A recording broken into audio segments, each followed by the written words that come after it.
ओए बिट्टू, आज फिर खाली कॉपी।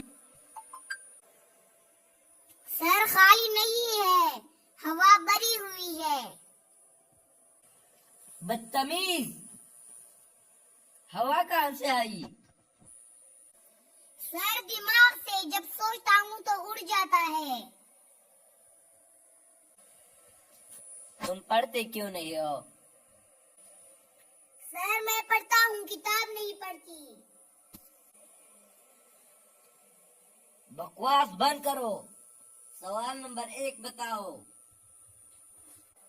सर सवाल तो समझ आ गया, बस जवाब चोटी पर गया हुआ है।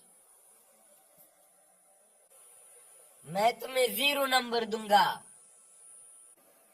सर 0 भी तो 1 नंबर होता है ना। शुक्रिया।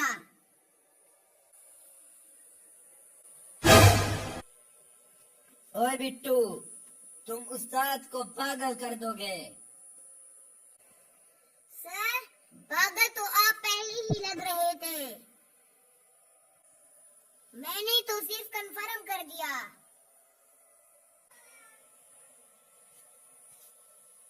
जाओ क्लास से बाहर निकलो। सर बाहर तो गर्मी है, अंदर दिमाग बंद है। तुम्हें शर्म नहीं आती? आती है सर, बस आज रिश्ते पे नहीं आई।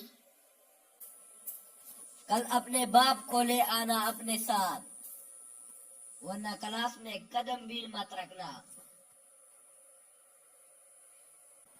सर वो खुद कहते हैं उस्ताद को समझाना बहुत मुश्किल होता है।